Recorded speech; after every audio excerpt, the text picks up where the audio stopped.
successful lemonade stand over the course of a year. Do you folks really want to live in a state where the government knows every one of the intimate details of your life, including finance? 5G included for just $29.99 and save up to 60%. Call 855-439-2999. Click SpectrumMobile.com or visit a store near you.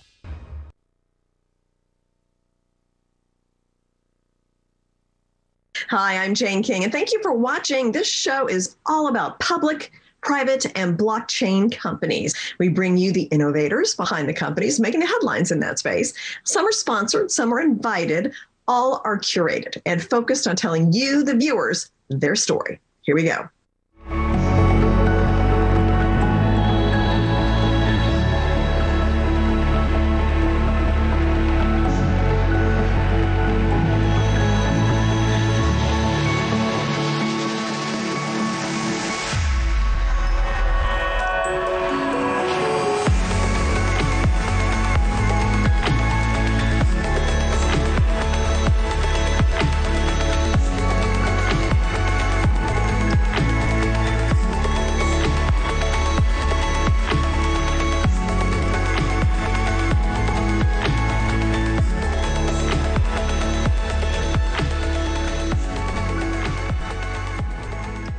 Rigo Payment bills itself as a neo-bank. It's in the fintech space, and with a flagship product is Missoula, which is really geared toward children and teaching them about money, something I am personally passionate about. So with me, CEO Dan Apter, and also Rick Lane, tech policy expert, child safety advocate, strategic advisor to Rigo as well. So welcome, Rick. Nice to meet you. Nice to see you again, Dan.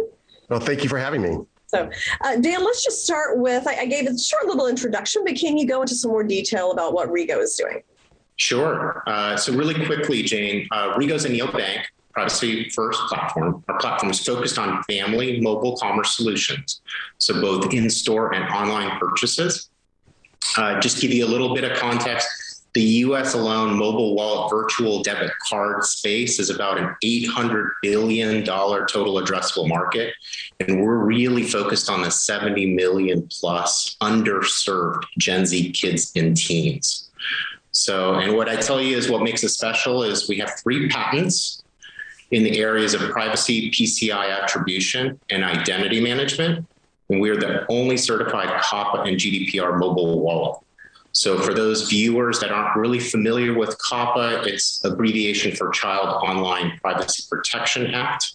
It's very important because it's really what we're hearing today on Wall Street around protection of children and children's identity. So we like to say we offer all the features of a mobile wallet a kid wants, but we don't compromise on the safety and security a parent deserves. Yeah. Well, and Dan, the last time we talked, I have a 12 and 14-year-old, so right in the middle of the Gen Z, and they downloaded the wallet. And so we were kind of starting to play around with it a little bit. And you mentioned the privacy thing. I mean, it's very important to parents. I mean, and Rick, I understand you are discussing that. You're in Washington. Update us on where all that stands right now. Absolutely. With all the animosity happening in DC right now between Democrats and Republicans and Democrats and House and Senate, there is one unifying issue that both sides in a bipartisan, bicameral way agree on, which is the protection of children online and in this new digital space. So you're seeing legislation introduced in the House and Senate that's bipartisan. And it's really interesting because even if you watch the Facebook hearings the past week, as Senator Blumenthal said in an interview after, you close your eyes and you couldn't tell the difference between the Democrats and the Republicans. So this is a unifying issue that has a lot of focus, a lot of momentum, and Missoula is in a perfect position to really help kids protect their privacy and parents protect their privacy as we're going into a world that is more of a digital wallet online economy for kids. Yeah. So Rick, can you go into specifics about that? Like, as a parent, what specifically will my kids be protected? How does all that work? Sure. So as Dan mentioned, there's the Child Online Privacy Protection Act. When that was written by now Senator Markey, he was a House member when it was introduced back in 1998 and enacted in 99. The issue was how to protect kids in this new online world where kids' information is going to be collected. The legislation basically says that sites that are targeting 12 and under have to have an opt-in privacy regime, that parents actually have to give consent to allow these companies to collect their information.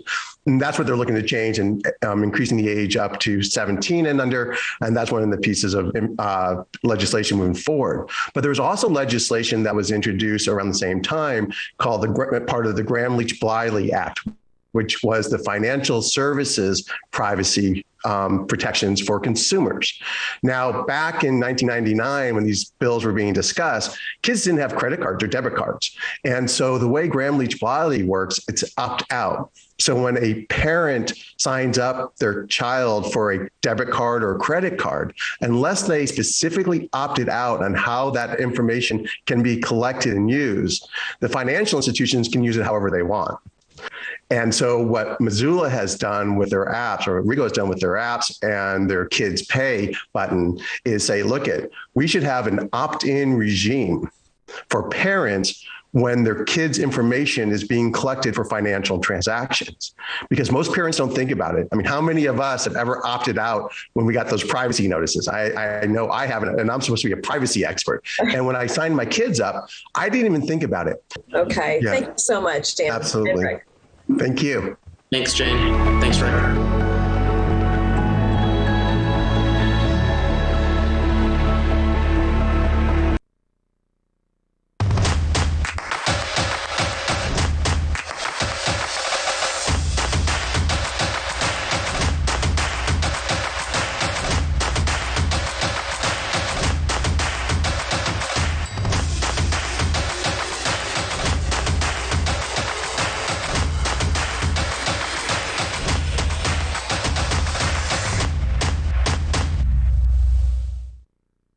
Need hearing aids? Tired of paying $5,000 or more? Tired of making multiple trips to have your hearing aids adjusted?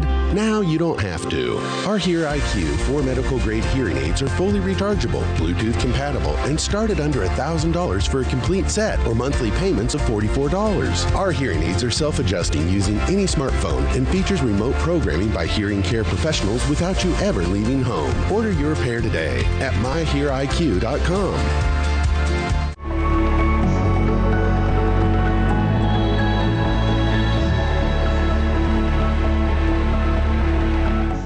Helios Dx is a high-complexity laboratory drug testing business that has some services that are unique in this industry. So with me is the CEO, Ashley Sweat, and then also the COO, Jan Jervil-Riash. So great to see you guys. Great to see you, Jen. Yes. Good to be here. So Ashley, just give me a quick overview of the company and then talk about your 15-month plan, because you're really starting to implement that, right? Sure. So, Helios Dx is a high complexity laboratory, as you mentioned. We're really branding ourselves as a national alternative to some of the other big box laboratories. We're focused on infectious disease, toxicology, mental health, allergies, or some of the testing that we provide today.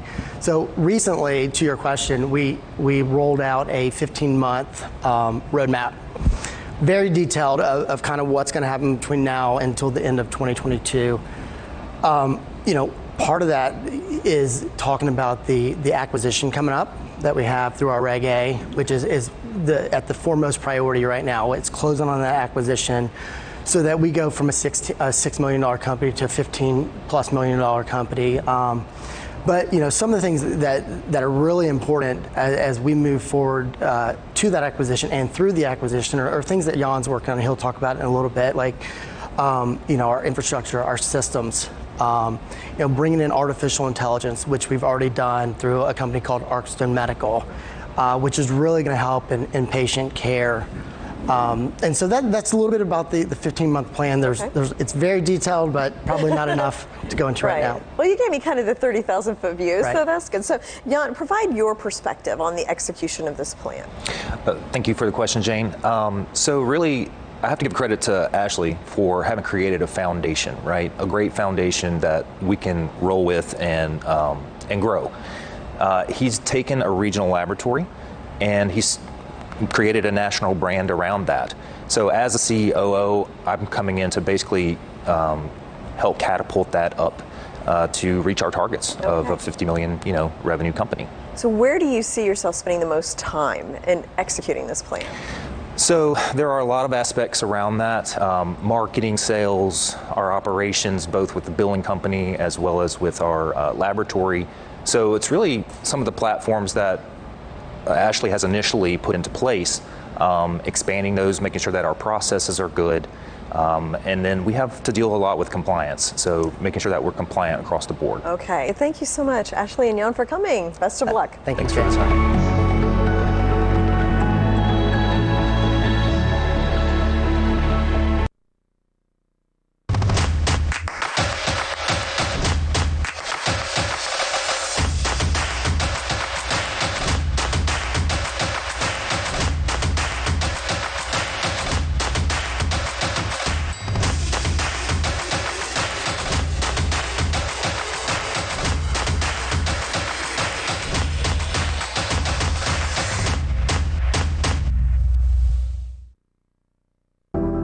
Secure, the true solution for your digital privacy and security. Secure is a private and secure messaging and email solution hosted in Switzerland, using military-grade encryption and Swiss privacy laws, giving you true privacy. Secure is 100% private and does not collect or sell any of your personal data. Secure's Helix technology connects you securely to our Swiss servers without the need of a VPN, guaranteeing privacy and security for all your communications. Secure Messenger doesn't require your phone number or any personal data that hackers target. Chat by Invites allows you to chat privately and securely with anyone outside of your secure network without the need for others to download Secure. Secure Send offers you a private and secure way to email anyone outside of Secure. You won't find this level of privacy or security on any other email or instant messaging application. Visit secure.com. Regain and protect your privacy today. Need hearing aids? Tired of paying $5,000 or more? Tired of making multiple trips to have your hearing aids adjusted? Now you don't have to. Our Hear IQ 4 medical grade hearing aids are fully rechargeable, Bluetooth compatible, and start at under $1,000 for a complete set or monthly payments of $44. Our hearing aids are self-adjusting using any smartphone and features remote programming by hearing care professionals without you ever leaving home. Order your pair today at myheariq.com.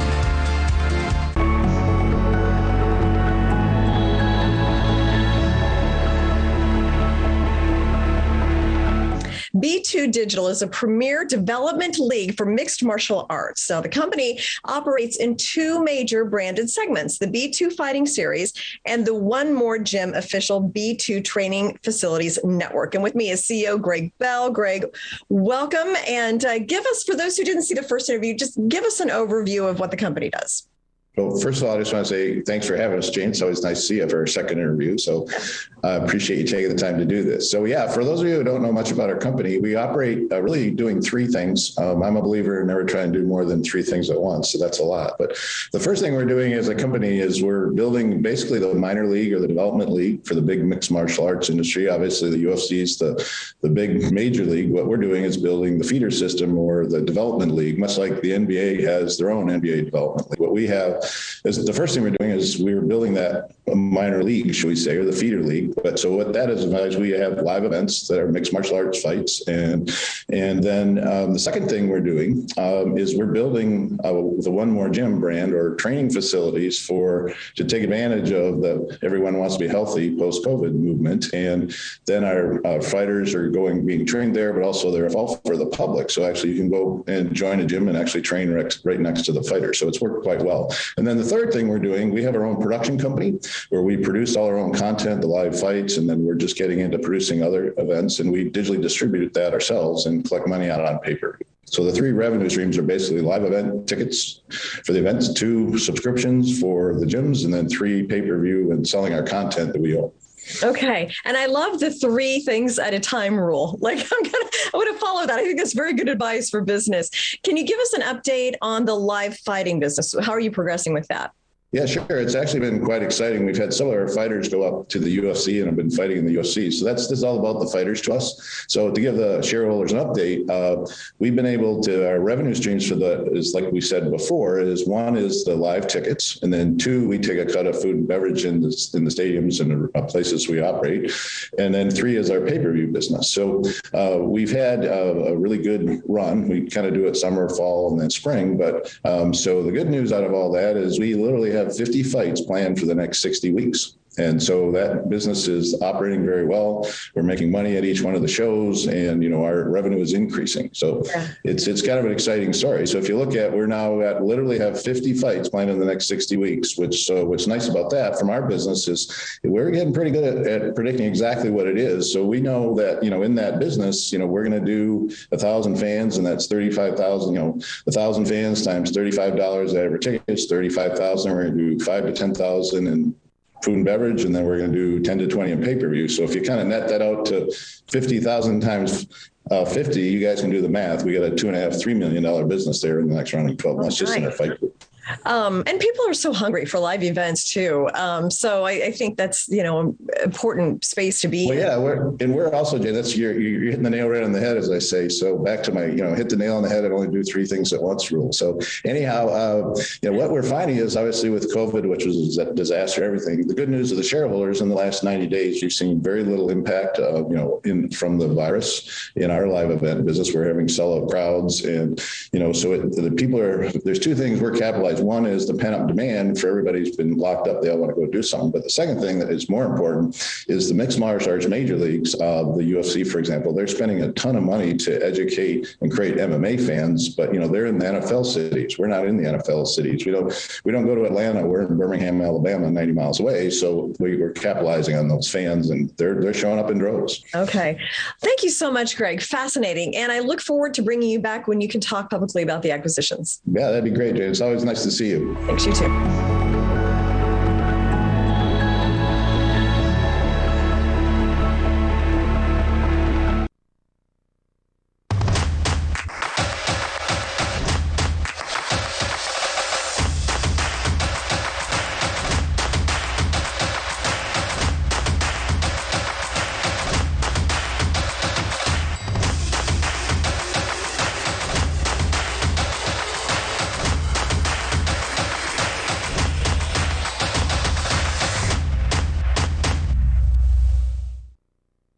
Need hearing aids? Tired of paying $5,000 or more? Tired of making multiple trips to have your hearing aids adjusted? Now you don't have to. Our Hear IQ 4 medical grade hearing aids are fully rechargeable, Bluetooth compatible, and start at under $1,000 for a complete set or monthly payments of $44. Our hearing aids are self-adjusting using any smartphone and features remote programming by hearing care professionals without you ever leaving home. Order your pair today at myheariq.com.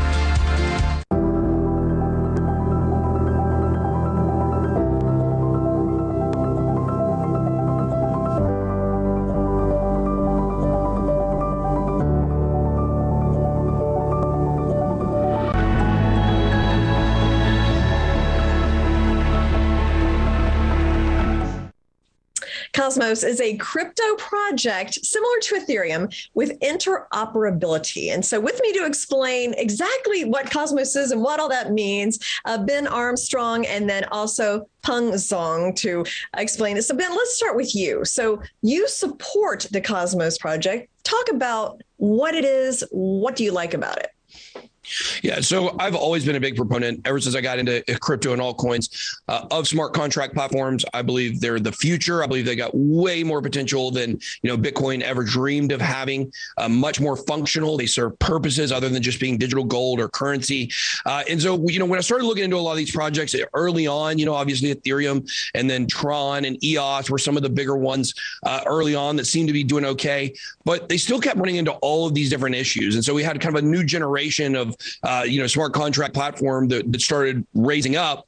And one of those is Cosmos. And the focus of Cosmos, like you mentioned, is interoperability. So the idea is a huge problem in crypto is getting blockchains to work together. So like if I went on Uniswap, which is a decentralized exchange, ran on the Ethereum blockchain, I can't directly go and get assets that are on other chains. There are some workarounds like wrapped assets, synthetic versions of assets, but for actually trading an Ethereum-based asset versus, another kind of asset, you can't do it because they're not interoperable. The chains, they kind of just run, parallel to each other instead of perpendicular. And so Cosmos is set out to solve this problem. Of course, Tendermint, the company, the infrastructure lying beneath Cosmos, they've set out to solve this problem. And so far, they're doing a really good job. For a long time, I've said I think Cosmos is definitely one of the most underrated projects in all of crypto. Even though it does stay consistently in the top 50, I think it can go much higher because of, like I said, the problem they're trying to solve is what many people believe the biggest problem in crypto. They're interesting. I've never thought about that, making the blockchains work together. So, I mean, I guess at some point that will have to happen as blockchain and this whole industry grows. So, okay. So Peng, now, so you are CEO of Tendermint, and explain its relationship to Cosmos, and then talk a little bit about decentralization and explain why that matters. Yeah, happy to chat about it. So Tendermint is a core company building Cosmos core infrastructure. Like Ben said, we do a lot of development that is required, to make sure blockchains can interoperate between each other. But Cosmos is a very decentralized entity, right? So while I'm the CEO of Tendermint, there are roughly 15 other core companies all building Cosmos tech. And that really is the strength of the ecosystem. So decentralized finance, right, is something that is on the tip of everyone's tongues today, especially in Ethereum. And it's always marketed as sort of this way to democratize access, to finance for everyone around the world, right? You don't have to go through, any sort of centralized intermediaries to transfer money or to get loans or, to make swaps or to trade assets. And, Ethereum has really brought that promise to life, I would say. But one of the biggest problems with Ethereum is the very high transaction costs, right? So as democratic as it is, you still need quite a big chunk of change to start getting into crypto and Ethereum, right? It's been said today that, if you have under $1,000 worth of assets that you want to start trading on the Ethereum platform with an exchange like Uniswap, you might not want to do it just because it can cost upwards of hundreds of dollars in fees just to make one swap. At which point, you don't have a much smaller, number of assets. Those gas fees can be very detrimental. So, Peng, tell me a little bit more about Gravity Dex, I guess, decentralized exchange, I'm assuming, and Ameris. What are those? Who are those available to? Yeah, so Gravity Dex and Ameris are both products of Tendermint. Gravity Dex is an open source trading protocol similar to Uniswap, but its one major defining difference is that it's multi-chain from the beginning, right? So in Cosmos, every chain generally only has one token, as opposed to Ethereum, which has many tokens due to smart contracts. But the cool thing about Cosmos is every chain that's built can send tokens back and forth between each other, right? So what we mentioned before, the high transaction fees on Ethereum are caused by congestion, right? It's as if everyone was on the same Google spreadsheet together trying to edit every cell at the same time. You're going to run into congestion problems. You're going to have limited numbers of people. And if you don't pay enough, your transactions might never happen. So in Cosmos, we care a lot about scalability. And we think that, application specific blockchains, one chain that does one thing is the way to go. And Gravity Dex allows you to trade assets between all of these chains together. Thank you guys. So interesting. Best of luck. Thank you. Thank you. Thank you so much, Jane.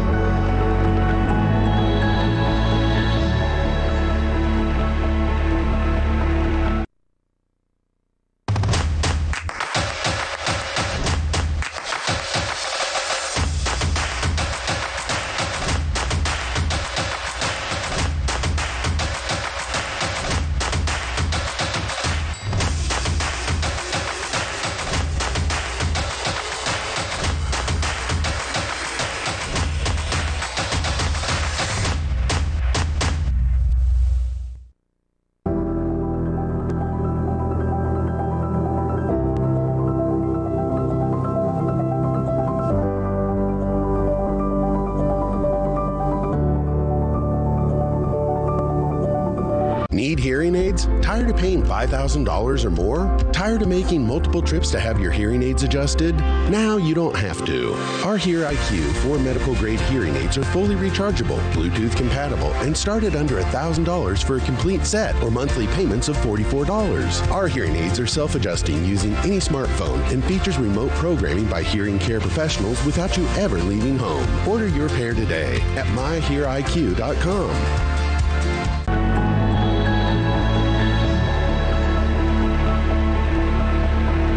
Innerscope Hearing Technologies has a range of products and programs to help people with hearing impairment live a better quality of life. And with me is CEO Matthew Moore. So welcome back, Matthew. Good to see you again. Great to see you. Thank you for having us. So we've discussed in the past that the cost of hearing aids, $4,000, $10,000, $12,000. I mean, it's intimidating for this. At least that's the traditional model for hearing aids, but you're addressing that. So can you explain a little bit more about how you're doing that with the price?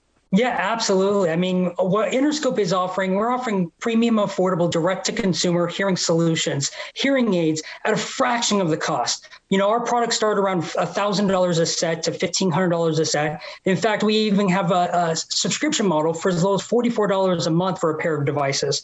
And you can get them directly from our website, myheariq.com. In fact, actually, you know, everyone is talking about how costly hearing aids are. Even President Biden just brought it up just a few months ago in his July speech when it comes to his executive order. Even talked about hearing aids being too expensive, and then they need to be brought down by tremendous cost. So that way, tens of millions of Americans that suffer from hearing loss can actually get hearing assistance without spending $4,000, $5,000, $6,000 out of pocket.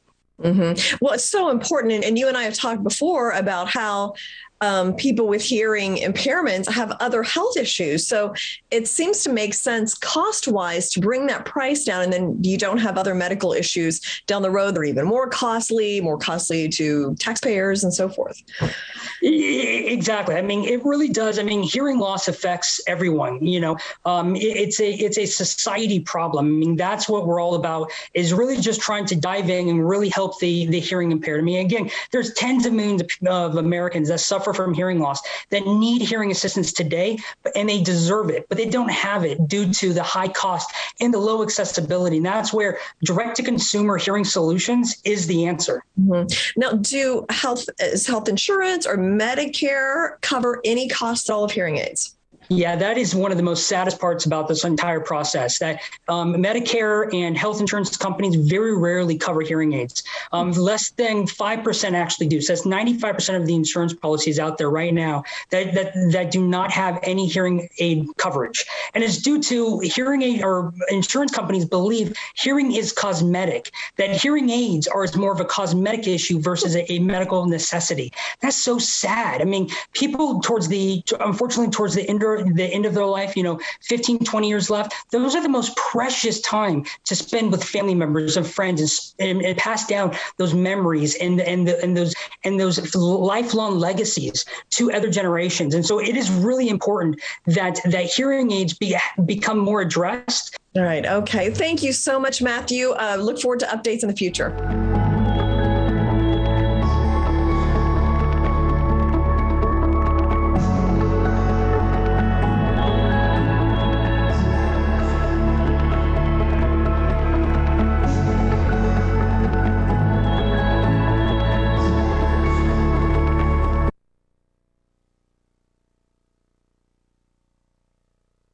He's got the answers. Show me a problem, and I'm going to show you a way out of it. He's telling it straight. I believe that a thriving America leads the way to a happier America. He's ready to make a difference for your money. It's a red-hot economy, folks. He's Kudlow, only on Fox Business.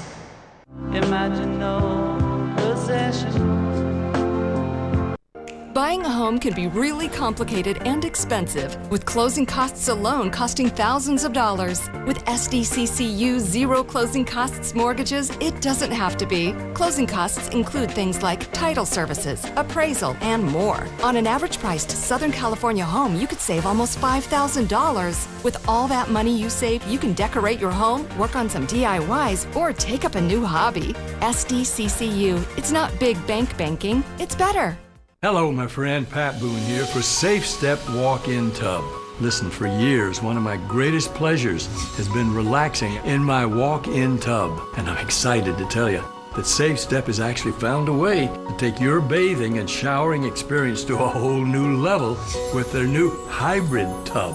It's the luxury and convenience of a shower and tub all in one package.